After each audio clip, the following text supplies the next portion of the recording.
जो ऑलमोस्ट बहुत ऐसे स्टूडेंट्स हैं जिनको थोड़ी सी दिक्कत होती है नैरेशन में।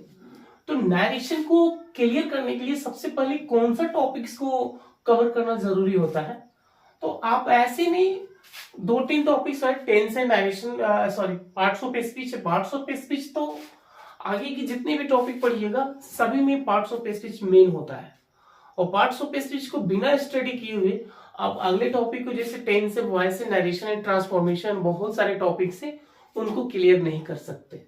तो नरेशन क्या है? नरेशन को आप एक तरह से बोल सकते हैं सर, ये एक स्टेटमेंट होता है। क्या होता है? स्टेटमेंट। यानी क्या है? कथन होता है।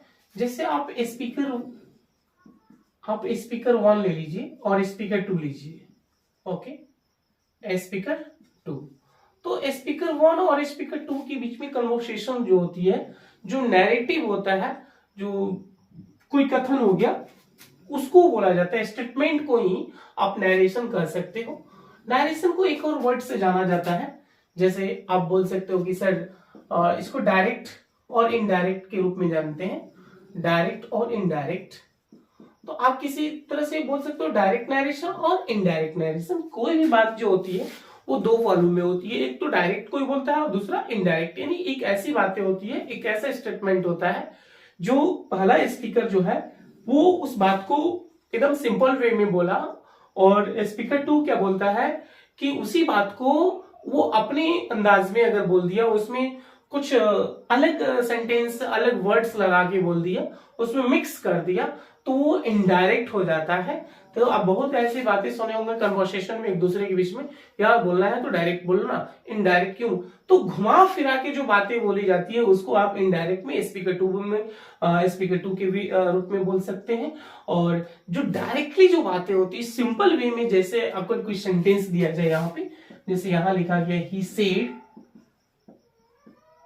I am a student, I am a student. तो यहां एक सेंटेंस दिया गया, सिंपल वे में बोला गया कि he said I am a student, तो वो उसने कहा कि मैं एक विद्यार्थी हूं, सिंपल वे में यहां पे बोल दिया गया।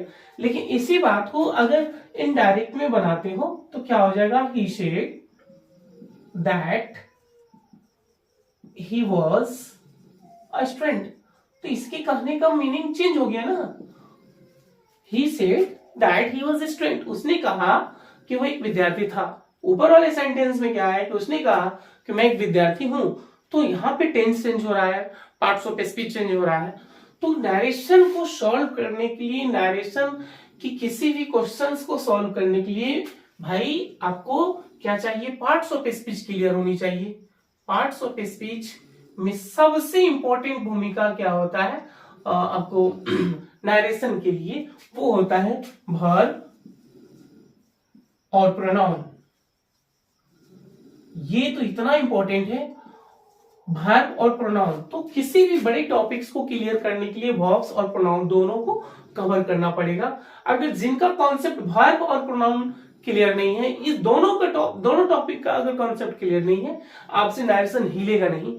तो नरेशन को सॉल्व करने के लिए ये जरूरी होता है। अभी जब नरेशन पूरा डीपली पढ़ाना जब शुरू कर रहे हैं तो उसमें आपको क्लियर हो जाएगा कि कितना इंपॉर्टेंट होता है। तो ऑलमोस्ट बहुत सारे स्टूडेंट की ये एक हैबिट बन चुकी है, को जैसे तैसे टेंस नरेशन वॉइस का कुछ क्वेश्चन बना लेता है।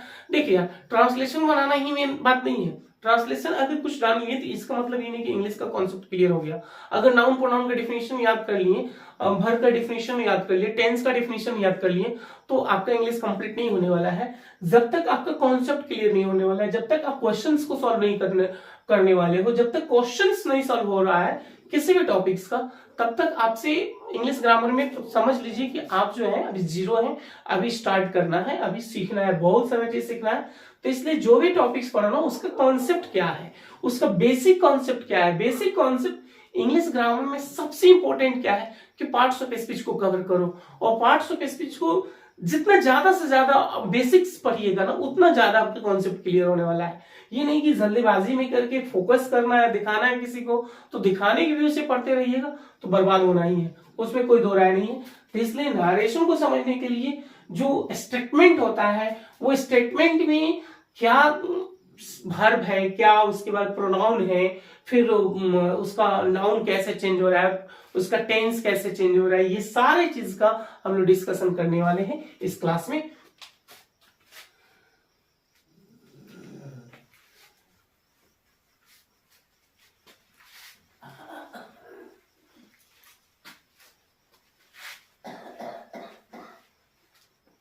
तो नरेशन जो है, अब देखिए थोड़ा सा प्यार से डीपली समझेंगे।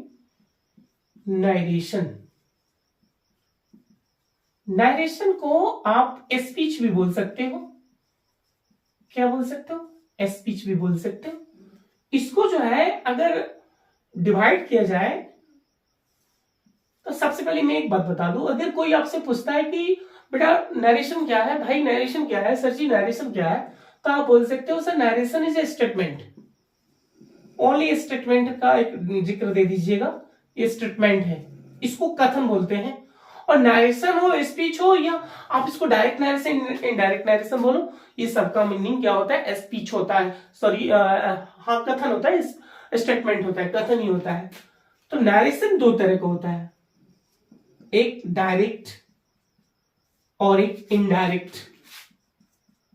इनडायरेक्ट, डायरेक्ट और इनडायरेक्ट। तो किसी बात को डायरेक्ट बोला गया और कोई भी बात को घुमा फिरा के बोला गया। अपनी भाषा में जनरल वे में बोल सकते हो कि घुमा फिरा के उसको बोलना, वो इनडायरेक्ट हो गया, और डायरेक्ट जो बातें ज्यों करके बोल देना वो क्या हो गया? डायरेक्ट हो गया। अब नरेशन में आप इसको ऐसे बोल सकते हो, direct speech, indirect speech, direct narration, indirect narration, ऐसे। तो भैया अब ये क्वेश्चन क्रिएट हो रहा है कि डायरेक्ट नरेशन सर कैसे होता है, क्वेश्चन को कैसे पहचानेंगे कि ये डायरेक्ट नरेशन है। तो सबसे पहले हम टॉपिक करेंगे, बातें करेंगे, डिस्कस करेंगे कि डायरेक्ट नरेशन क्या होता है। नरेशन तो ये क्लियर हो गया कि नरेशन क्या है? स्टेटमेंट है। और नरेशन को पढ़ने के लिए पार्ट्स ऑफ स्पीच की बहुत इंपॉर्टेंट, बहुत इंपॉर्टेंट, वो जरूरी है। अगर थोड़ा सा मिस कर रहे हो तो थोड़ा सा आप बैक में जाकर पार्ट्स ऑफ स्पीच का वीडियोस देख लो, उसमें नाउन का देख लो, प्रोनाउन, प्रोनाउन स्पेशल है, और उससे भी स्पेशल क्या होगा? भाव। तो भाव को क्लियर रूप से आपको कवर करना पड़ेगा। और डायरेक्ट नरेशन, डायरेक्ट नरेशन में बहुत इंपॉर्टेंट एक वर्ड सा आ रहा है। डायरेक्ट नरेशन को पूरा क्लियर करने के लिए कुछ पॉइंट्स हैं, उसको क्लियर कर लीजिए।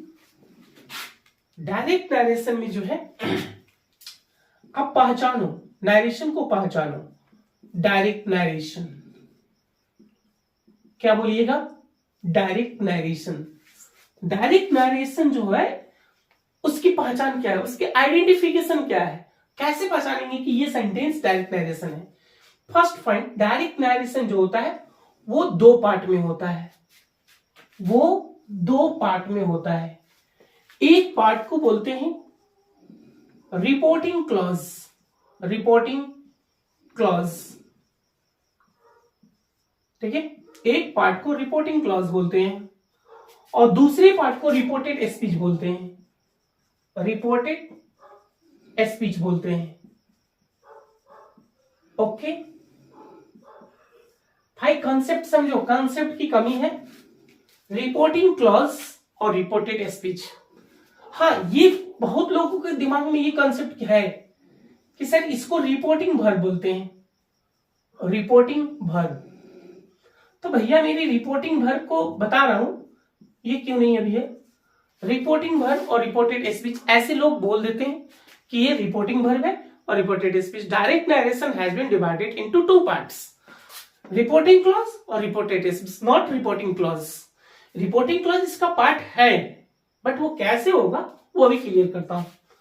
तो रिपोर्टिंग, आपको रिपोर्टिंग क्लॉज दे दिया गया और रिपोर्टेड स्पीच दिया गया। ये दो प्रकार के होता है। अब रिपोर्टिंग क्लॉज जो है ये किस साइड में होगा और रिपोर्टेड स्पीच किधर? तो दोनों का पार्ट जो है सेंटेंस में कैसे, किस पार्ट्स को, दो पार्ट मिलकर बनता है नरेशन, डायरेक्ट। तो डायरेक्ट नरेशन दो पार्ट अगर मिलकर बना हुआ है तो फर्स्ट पार्ट कौन सा होगा, सेकंड पार्ट कौन सा होगा? एक एग्जांपल लेते हैं, एग्जांपल के रूप, he says comma inverted comma, ठीक है, आई एम अ डॉक्टर, ये टीचर जो भी है। तो यहां देख रहे हैं कि ये कॉमा के बाहर वाले सेंटेंस होंगे, कॉमा के बाहर वाले सेंटेंस, ये आपका क्या हो जाएगा, रिपोर्टिंग क्लॉज। और इन्वर्टेड कॉमा के अंदर रहने वाले सेंटेंस को रिपोर्टेड स्पीच बोलते हैं। तो कॉमा के बाहर रहने वाले सेंटेंस को क्या बोलते हैं, रिपोर्टिंग क्लॉज, और इन्वर्टेड कॉमा के अंदर रहने वाले सेंटेंस को रिपोर्टेड स्पीच। दो नाम से जानेंगे, एक रिपोर्टिंग क्लॉज और दूसरा रिपोर्टेड स्पीच। एक और सेंटेंस लेते हैं, जैसे यहां सेंटेंस हो गया, he says to me, he says to me, comma inverted comma, और यहां लिख दिया गया you are a student, you are a student. अब देख भाई यहां पे क्या हो रही है कि आपको जो रिपोर्टिंग वर्ब है उसका कंसेप्ट क्लियर करता हूं। तो he says to me you are a student, तो यहां कॉमा के बाहर रहने वाले सेंटेंस को रिपोर्टिंग क्लॉज बोला जाएगा, और इन्वर्टेड कॉमा के अंदर रहने वाले सेंटेंस को रिपोर्टेड स्पीच बोला जा रहा है। तो एक क्वेश्चन अराइज हो रहा है कि रिपोर्टिंग वर्ब क्या है, आरबी क्या है। तो ये है ना, ये कॉमा के बाहर जितने सेंटेंस होते हैं वो सारे के सारे सेंटेंस को रिपोर्टिंग क्लॉज बोला जाता है। ये रिपोर्टिंग क्लॉज है और ये रिपोर्टेड स्पीच है। आप इसको रिपोर्टिंग वर्ब नहीं बोलते हो। हाँ, एक बात है क्लियर यहाँ पे, आप ऐसे बोलिए कि रिपोर्टिंग क्लॉज के अंदर जो वर्ब है, रिपोर्टिंग क्लॉज के अंदर जो वर्ब है उस वर्ब को रिपोर्टिंग वर्ब कहते हैं। तो उसको, उस वर्ब को आरबी बोला जाता है और उस साइड को आरएस बोलते हैं। ये कॉन्सेप्ट क्लियर कर लीजिए, ये कंफ्यूजन बहुत लोगों को होता है।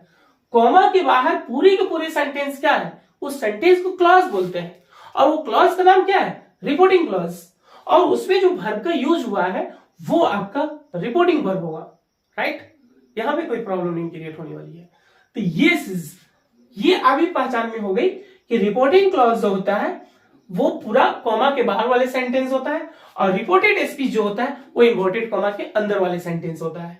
तो ये क्लियर। दूसरा पार्ट क्या होता है नरेशन में, ये तो पहला कंसेप्ट क्लियर हो गया। डायरेक्ट नरेशन में दो पार्ट होता है, एक को रिपोर्टिंग क्लॉज बोलते हैं, दूसरी पार्ट को रिपोर्टेड स्पीच बोलते हैं। और इसमें तीसरा थर्ड टर्म क्या है, तीसरा पॉइंट्स अगर आपको बताऊं तो तीसरा पॉइंट्स में कैसे समझेंगे कि डायरेक्ट नरेशन है, कैसे क्लियर कर लेंगे। तो इसमें कॉमा और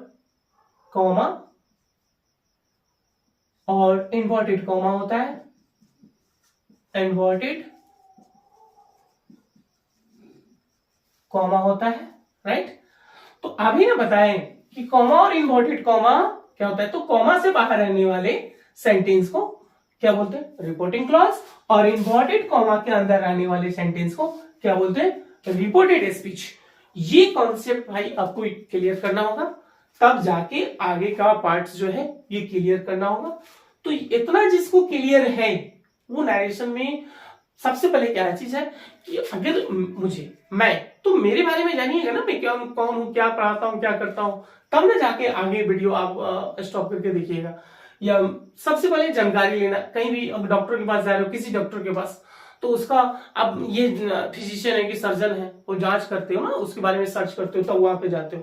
नहीं तो अब प्रॉब्लम है फिजिशियन का और पहुंच गए सर्जन के पास, सर्जन वाला प्रॉब्लम है तो फिजिशियन वाले के पास पहुंच जाओ, तो ट्रीटमेंट अच्छा से कर देगा और आपका भी अच्छा से हो जाएगा इलाज, ट्रीटमेंट बहुत बेहतर होने वाला है। तो उस तरह से नहीं, तो जो आपकी प्रॉब्लम है उसको पहले सॉल्व करो। तो प्रॉब्लम ये कि आपको सबसे पहले आइडेंटिफिकेशन ये क्लियर नहीं है कि कौन सा टॉपिक क्या है, फिर उसको इधर का उधर मिर्च मसाला इधर उधर कर देगो तो फिर प्रॉब्लम क्रिएट होने वाली है। तो सबसे पहले इसको क्लियर करें, और इस तरह की वीडियोस को और क्लास को आगे देखने के लिए आप जो वीडियोस को लाइक करें, सब्सक्राइब करें, शेयर करें। Thank you.